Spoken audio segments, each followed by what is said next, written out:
Cuando la democracia está en riesgo, todo está en riesgo. Pero lo primero que habíamos advertido esta mañana es que la seguridad ha fracasado y el Estado de Derecho tiene sentido solamente si es capaz de monopolizar la violencia legítima, ojalá para no usarla. Hoy se ha perdido el control del territorio. 68 masacres en lo que va de este año. Este ministro peor inclusive que aquel que dimitió hace un año con mi debate de la moción de censura Botero. 20 masacres hubo en el 2019 de este gobierno Duque y este lleva 68. Todos los indicadores son perversos. El número de integrantes de los grupos criminales, ilegales, de las disidencias, del ELN, del Clan del Golfo, de los caparros, se ha duplicado o triplicado en este gobierno.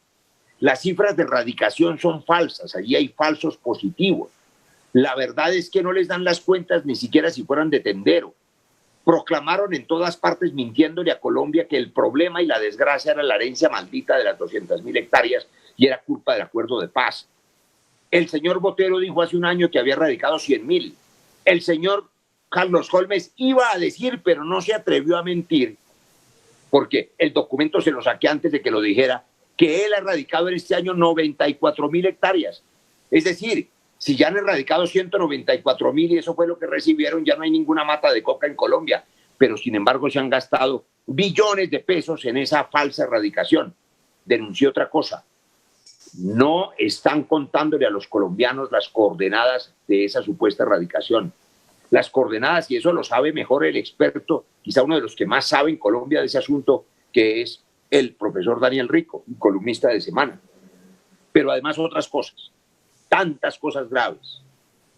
La muerte de 8 niños causó la renuncia de Botero hace un año.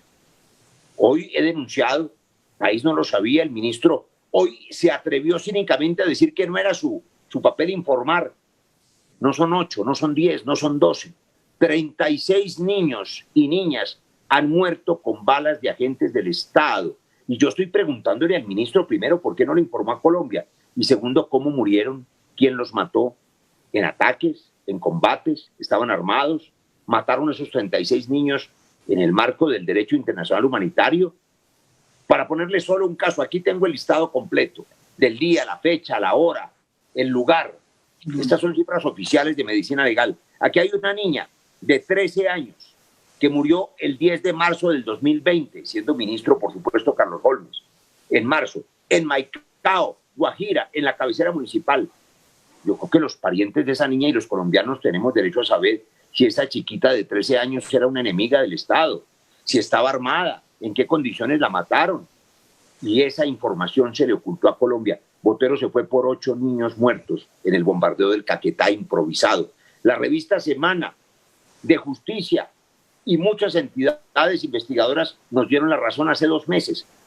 5 días antes del bombardeo del Caquetá, el gobierno sabía que había niños y sin embargo los bombardeó en vez de rescatarlos de las garras de quienes los habían reclutado.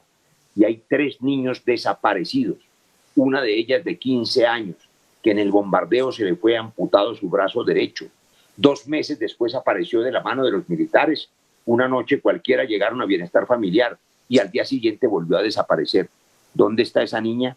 ¿Dónde están los otros niños desaparecidos? ¿Qué tiene que ver, si es que algo tiene que ver, el ocultamiento de esos hechos oscuros con el suicidio o no suicidio del cooperante italiano? ¿Qué pasó en manos de este ministro con un accidente que es responsabilidad y que también se le ocultó a Colombia? Todavía se niega a decir la verdad, de un helicóptero Black Hawk en el Guaviare donde murieron 11 militares. ¿Cuál es la causa? Yo tengo los videos de los familiares clamando por la verdad. No conocemos la verdad. Roy, ¿qué dicen los familiares de ese helicóptero? Que nadie les dice qué fue lo que pasó, si lo derribaron, si se cayó. Yo tengo una versión que voy a hacerla pública porque además, ya se la voy a contar, ante el hecho insólito de la limitación de la democracia en el Congreso, a mí me advirtieron y a Jorge también, él tiene razón, ya sabíamos de las jugaditas. Los equipos, usted no puede hacer un debate cuando está en manos hostiles, cuando los técnicos no le pasan el video, no le pasan el audio o le apagan el sonido. Entonces yo decidí que cada día voy a hacer pública un video con una de las denuncias. Esta es una, la del helicóptero Black Hawk. Yo tengo una información que quiero que me la desmientan. que hubo un error técnico absurdo y una orden equívoca a ese piloto, pero que nos cuenten qué fue lo que ocurrió. ¿Pero qué orden absurda fue? ¿Qué hubo? Que se cayó por falta de combustible. Un general le informa eso a otro general y que se cayó porque la operación fue apresurada, porque necesitaban sacarlo a la madrugada, a las 2 de la mañana, porque nunca llegaron los helicópteros arpías que tenían que proteger la avanzada de los Black Hawk. Y hay muchas dudas. Se cayó uno y eran 6 helicópteros. Si este se cayó, como dijo hoy el ministro, que él no sabía, que tal vez era meteorológico, lo partió un rayo o alguna cosa, ¿por qué los otros 5 no siguieron detrás? Eso lo sabe bien el coronel Velázquez, del objetivo principal.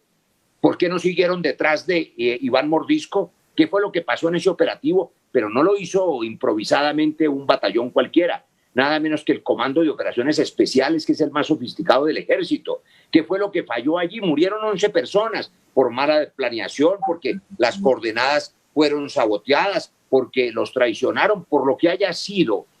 Pero además otra cosa, en este apretado resumen, porque me parece que el tema de la democracia es aún más grave. Yo no sé si los colombianos sabían que en plena pandemia el señor ministro y el señor presidente se dieron el gusto de comprarse un helicóptero italiano Augusta de $12 millones de lujo, sin necesitarlo, porque ya tenía otros 2. Pero detrás de esa compra, que es un despilfarro, hubo otro accidente del helicóptero Bell, murieron 6 soldados. Un ministro que ni siquiera es capaz de cuidar a un presidente. Yo dije hoy en el debate, si hubiera podido matar el presidente, estaría gobernando más tarde. El helicóptero del presidente, ese también es otro misterio que tenemos, tiene toda la...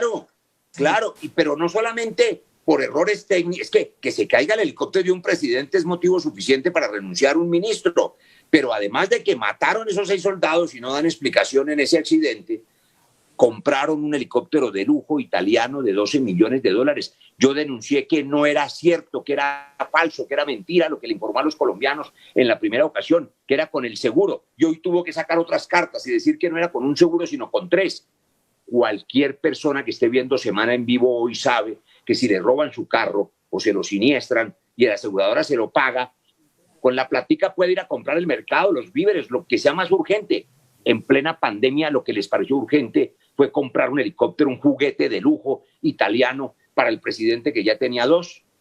De suerte que cada día, María Jimena, haré llegar una de estas denuncias porque son muchas otras. Y yo ahora que termine el programa espero conversar con Jorge, porque a mí me parece que es importante establecer esta sinergia para que las denuncias del senador Jorge Robledo también sean conocidas por la opinión pública y entendidas en el detalle jurídico en el que él tiene toda la razón.